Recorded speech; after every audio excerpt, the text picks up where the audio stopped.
Right. So everyone, thank you so much. We're thrilled, exhilarated about this achievement. And to close our event, we have the one and only Marcela Cintra. Marcela has been working in English language teaching for over 25 years. She's a passionate CELTA and Delta trainer and frequently volunteers for teacher associations in the hope to contribute to a developing culture among English language teachers. She has an MA in TESOL from the University of Nottingham. So fancy. And she often researches and studies how feedback, meaningful interactions, and empathy may strengthen language teaching and learning. Thank you, Marcela. The floor is yours. Thank you, Tammy. Thank you, Edu. Not only for inviting me, but for organizing this.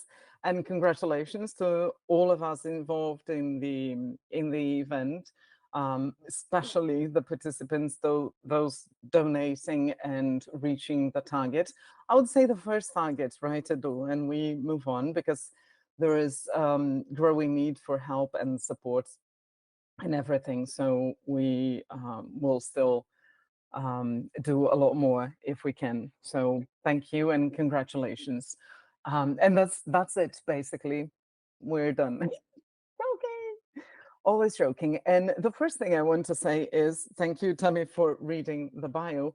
And it's, I don't know, perhaps because I was thinking of the presentation, but when you read my bio, I said, oh, I was sort of honest in the words that I used, which is good, right? But why am I surprised about that? I'm supposed to be honest in my bio, but the use of words like passion and hope and empathy, um, they seem to describe, if not me, at least my hope of whom I want to be in this world, and summarizes the presentation or the webinar or the chat, hopefully, that we'll have today.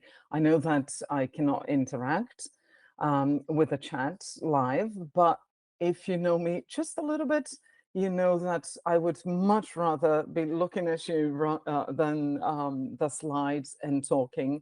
But here we are. We have to embrace the discomfort or the challenges of what helps us build what we can. So the first thing is the title of this presentation, and I could attend just part of the event, but what I watched was actually in very, very much similar to what I have to say. Um, and some of you may be thinking, oh my God, I already know that, Masala, human beings are more important and that's it, let's disconnect. But it's a lot more than that, because we're not, like Ulgo said earlier, we are not fighting technology, but learning how to better use it and not responding to it by being hyper connected, super active, and stressed out or anxious about that, but acknowledging its impact on our learners, on our students, in our lives, in our classroom, but at the same time making our practices more um, more powerful with that and not dependent on that in a way. So we actually empower what we do by the digital world. It is open to infinite possibilities and everything. It's making our classroom the whole world, which means that the world is smaller. And I believe that the message here is that the world is smaller because we can bring it to the classroom, but we shouldn't make ourselves or the students smaller because of technology. It's quite the opposite. It's an opportunity for us to shift that and make our students bigger, more important, or provide them and us teachers with more time, with more tools, but to be bigger because we are human, and not because we have technology. Um, I was going to say, and I completely forgot. I knew this was going to happen. But anyway, this is being human and bringing the world. So to talk about this technological world being here, some facts that I wanted to bring. First of all, we understand in this world that AI has proven its ability to learn, and it's able to develop lots of different things and grow on its own. There are many possibilities. It's not yet um, Terminator or Blade Runner. Perhaps it is, and we don't know about that. But I think it's still not there. But it doesn't have the power to feel. Um, and this is what we miss in this hyper-connected world, because we are so stimulated by what's going on, or the technology, or because we are connected to each other in a way through internet or through the media, or um, through the tools, or because we now learn how to prompt chat GPT and make our texts, and it's incredible. We're all mesmerized by that. We sometimes need to remember that at the end of the day, the machines are there to help us and make our lives easier, rather than the other way around. We're basically feeding the machines or AI, but it's not able to feel.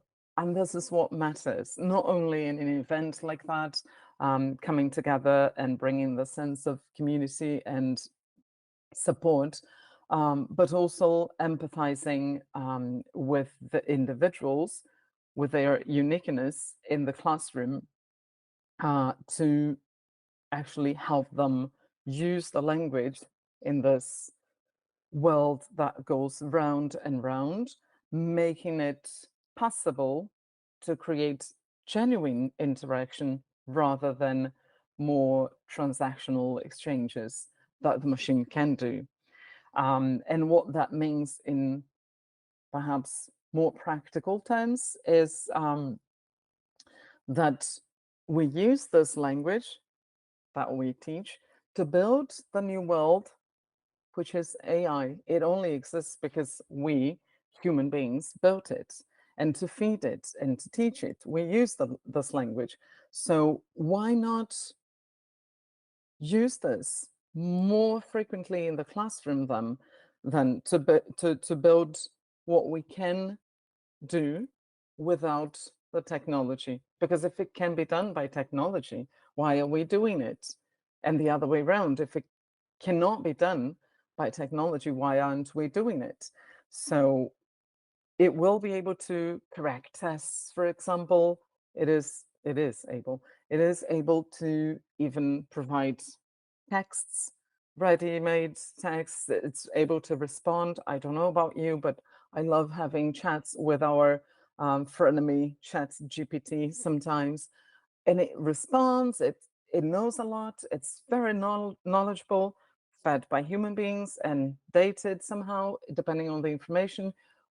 But it will not ever tell me there when I'm sad, for example, or it will not ask me if I'm doing well. It doesn't care. And that is the bottom line of what we teachers can do in this classroom that is all over the world, but not everywhere. Uh, and with the feelings, I should be sharing with you at this moment that we all bring feelings, not only in expectations, right, emotions and everything, but to the presentation, to the classroom, and everyone builds the interaction, and we know nothing of how it's going to literally unfold. Despite all our plans, we can plan as much as we want, but it doesn't mean that we are going to actually unfold, unpack the lesson as we planned, right? Because in the classroom, this genuine interaction that we can generate, is very unpredictable. I mean, we're dealing with human beings. We may plan, we may write our lesson plans, um, but at the end of the day, we need to be prepared for hands up, for students who are going to ask us questions, or for different feelings, or for what's going on in the world that is going to affect how they come to the classroom today. And that was not in our lesson plan. And it could be anything, like the very recent natural disaster in Rio Grande do Sul, for example. Nobody knew what was going on until it happened, of course, and how we react to that is not anticipated in a lesson plan or by technology, and it's not out there. And as educators, our response is more important than anything that could be in the lesson plan or anything that could be taught by technology. So it is, in a way, fundamental for us to embrace, be connected, to know what's going on, but it is then impossible for us to be human if we want to be responsible for being connected through all media and all the time. Because when I talk about genuine interaction, it's also about us teachers. We can only teach who we are. And if we want, I said at the beginning that we want our students to be human in the classroom, we have to be human ourselves. And if we want to be connected and bring the world to the classroom, fine, but not lay on our shoulders the responsibility of knowing it all, being prepared for it all, or having no emotions because we are the teachers. We are still going to be surprised. We're still going to feel tired. We're still going to feel joy in the classroom and different things, which are going to matter. But in an everyday basis, which is very predictable in its unpredictability, there is this fact that being connected all the time or being able to bring the world to the classroom all the time doesn't mean that we have to all the time, because this is very heavy on our shoulders. And students can bring this world as well, if necessary. The need to learn. Do we really need to bring every single thing, or the variety of activities, or tools and different things, if there is no need for that? Perhaps not every class. We need to vary what we do in the class because of the diversity of people in front of us. But can it start from the students? Perhaps the questions. I forgot to say something at the beginning. Sorry, my brain's not working. Yeah, brains. Um, Something very, very important in this presentation, but not only in the presentation. For me, and I think some of you may know that,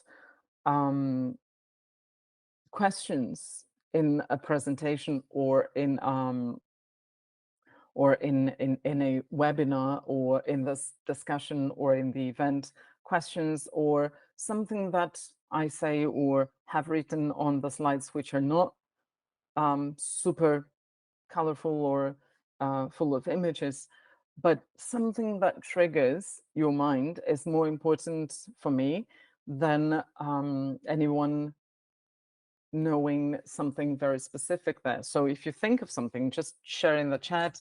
I cannot see the chat because I turned YouTube off. Of course, I logged off for now. But if you can think of something, write it down for you, because this is what's going to matter. Things happen, like my brain right now, and this is what generates the interaction that is genuine to us. Otherwise, this classroom that is fully prepared and all controlled, and even if we just add things, knowledge has brought us, or the world, right, has brought us the possibilities, like I said at the beginning. But if we are still trying to control what happens and pack it in language that we are teaching, present perfect today, this is what we're going to do, and this is what you have to repeat, these are the sentences and everything, we're still in Plato's cave, for example. It's still a different box. It may be a larger cave, but still a cave, because we are not opening the windows or leaving the cave to the unknown. And the unknown to us is something that is not answered or taught by Google or Chat GPT or any any digital tool or any artificial tool or intelligence or anything. So we want to open doors to knowledge that will be generated only by human interaction, genuine, deeper connections, and not the transactional language only that can be taught by the machine, right? Um, and this connection with the world of the students, of the individuals in front of us, we, and I say we because I know some more people have been through this, and I've talked to people, but of course I include myself there. I have often been led to believe that this is less important than learning about the language, reading all the books that I know you cannot see, but I'm looking at my bookshelf, reading all the books, learning more about the language, learning more about approaches, learning more, doing the fancy MA that Tammy mentioned. Um, but connecting is something that is taken for granted somehow, or it's less, because, you know, we're humans, you're going to talk to people. I've often been led to believe that. And perhaps more recently than I would like to believe, I have found that the power of teachers actually lies in that particular small thing that is somehow in other books, other types of books, other articles, other conversations, other presentations, but this interaction that cannot be anticipated by the tips we read about, or the approaches we train to use. Um, this piece, this human piece of emotions, reacting, embracing the diversity of real infinite possibilities, is what makes us bigger. And then I realized that many of us have been taught to be smaller, because being human, having emotions, showing emotions, okay, but keep them to yourself. Um, Having emotions or showing emotions is not part of the should not be part of the classroom. This makes you very small, and um, this makes you replaceable by technology, and we don't want to be replaced by technology. I think we don't, right? Which means that our embracing the humanity, actively listening to our students, addressing their needs, curiosity, their personal local cultures. Remember our friend Paulo Freire? This is actually going to help us build stronger relationships in the classroom.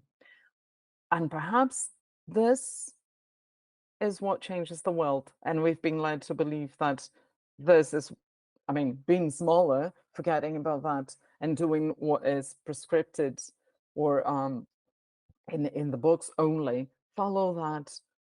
This is what you do. This is what we've always been done.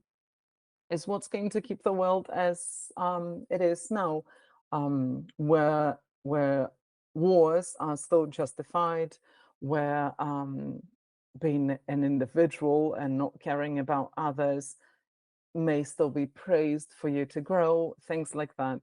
But if we want to change the world, I'm sorry, I didn't think of the negative examples because I didn't want to mention them, but then they came to my mind. But anyway, I do talk to myself, and basically I am talking to myself because I cannot see you.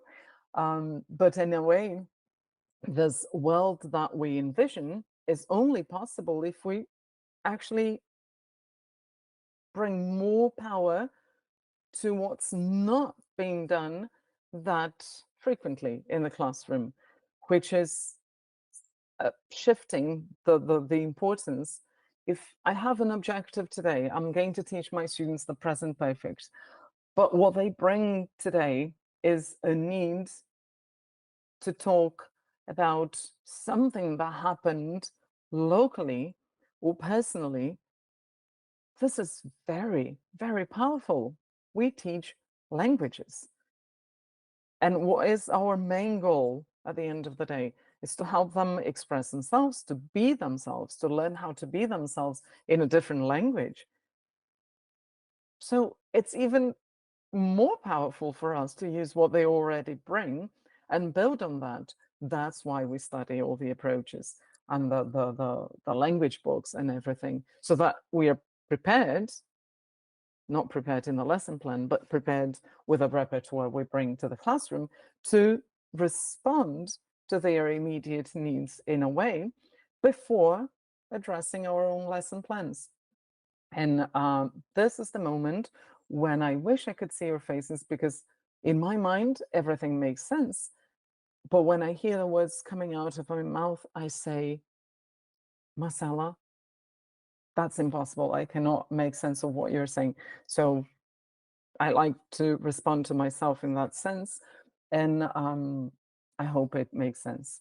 So nurturing these relationships, or embracing these questions, these personal needs, these local cultures, the classroom cultures, we may be able to bring deeper engagement with the content, with the language. It may make more sense for our students to belong in the classroom if they're part of that classroom, rather than having a one-size-fits-all lesson that may not address what they actually need language for.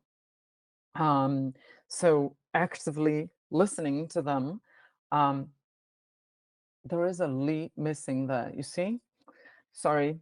Actively listening to our students, modeling this so that they can in turn do the same with their peers.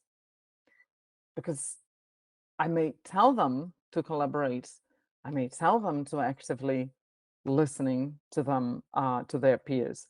But if I just hear what they are saying and not address that beautifully, I will surely not teach them what I think I'm teaching. Okay? I'm sorry about the typo. For some reason, didn't see that.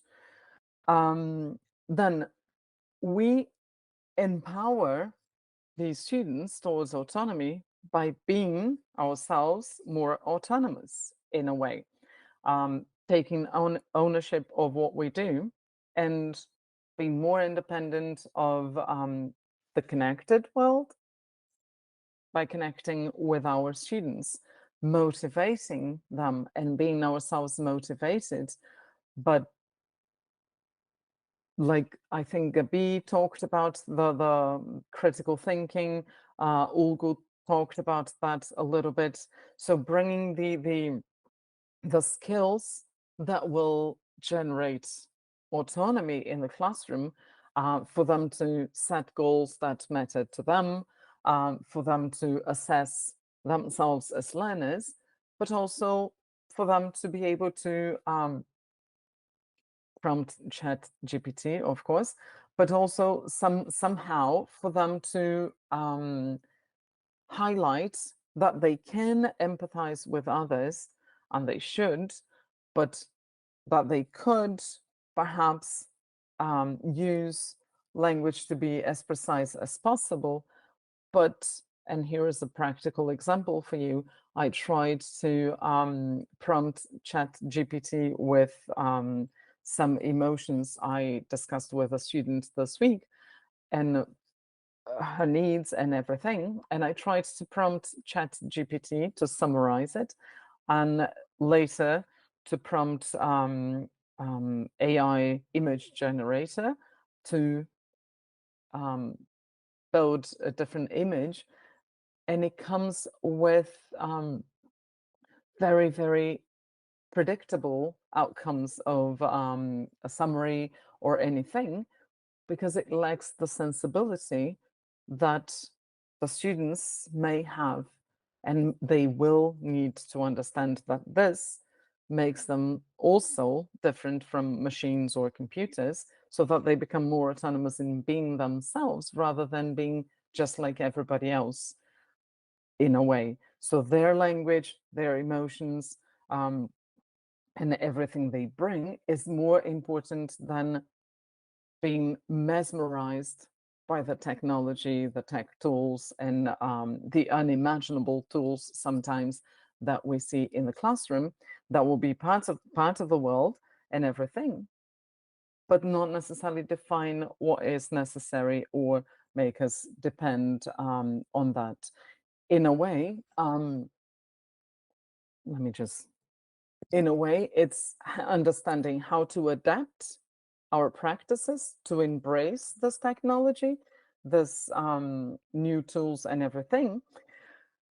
But remembering that if we don't have any technology, and in some parts of Brazil, not only because of natural disasters, but because of the situations, the local situations, there is no connection that we are talking about. There is no YouTube to be here with us, perhaps in the classroom, but there are human beings, and that's all we need. So understanding technology and the world, the changing world is important, but more important than that is understanding that that is what brings possibilities, but not what we depend on.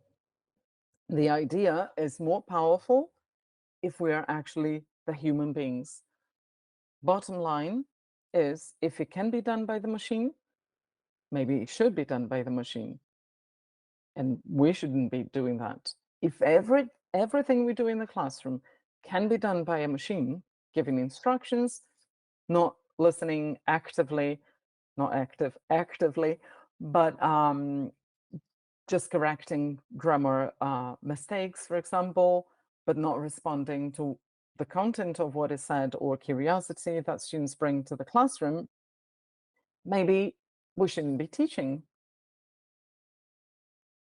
So if it can be done by the machine, it should be done by the machine. But at the same time, if it can be done by the students, if it can be done by the teacher only, it should be done by the teacher and the students. And that means understanding our past, not only our theoretical background, being more autonomous in using all that, but being in the present with our students, listening and being hyper connected, but being able to connect with the human beings in front of us is how we are building a new world or shaping a future we'll be proud of, one in which the beings in front of us are more important, or are the starting point of any teaching moment that we have. And technology, AI, chat GPT, whatever, is a tool that makes it easier for us, not the other way around. We seem to be making technology's world easier, our world smaller, and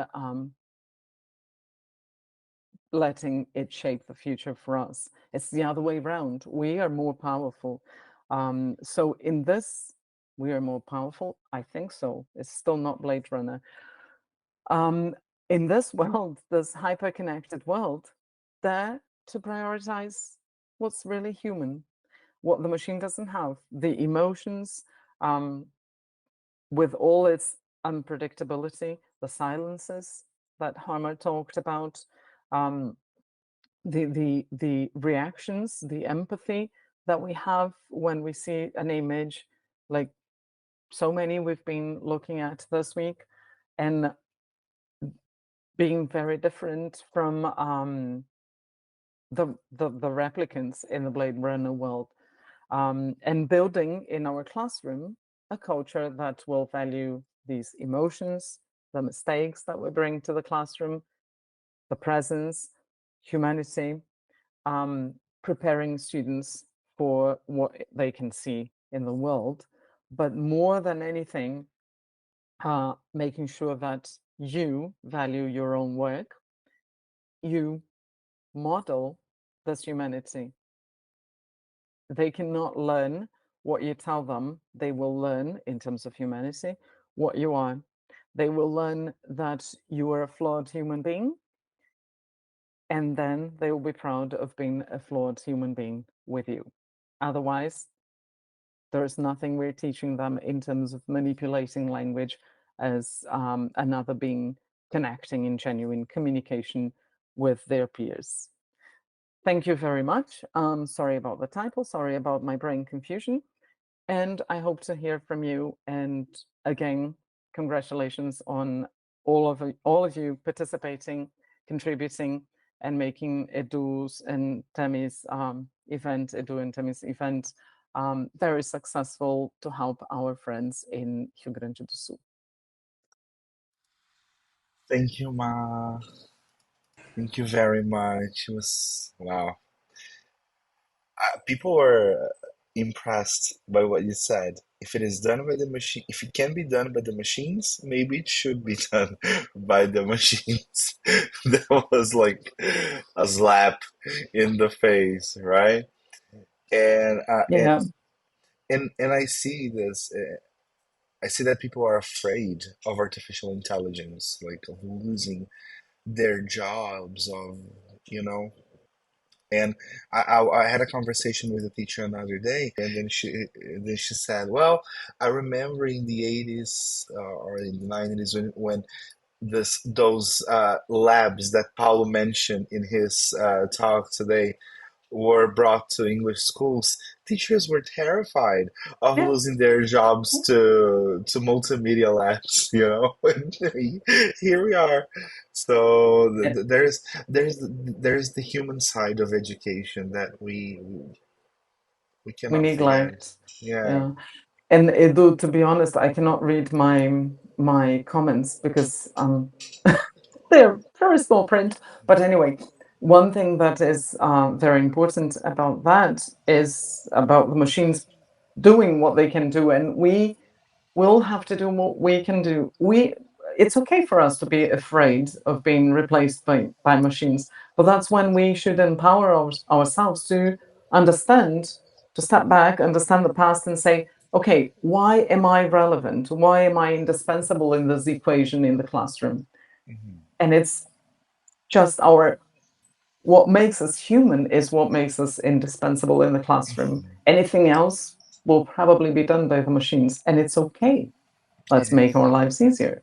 Yeah. Yes, that's true. That's true. Ma, thank you very much for devoting your time to our Thank you. cause. Thank you, Thank you. thank you everybody for staying until the end with us. We're like more than an hour late, but the day was so incredible. The talks were so amazing, and we reached our goal. So I'm on cloud nine really. So thank you very much.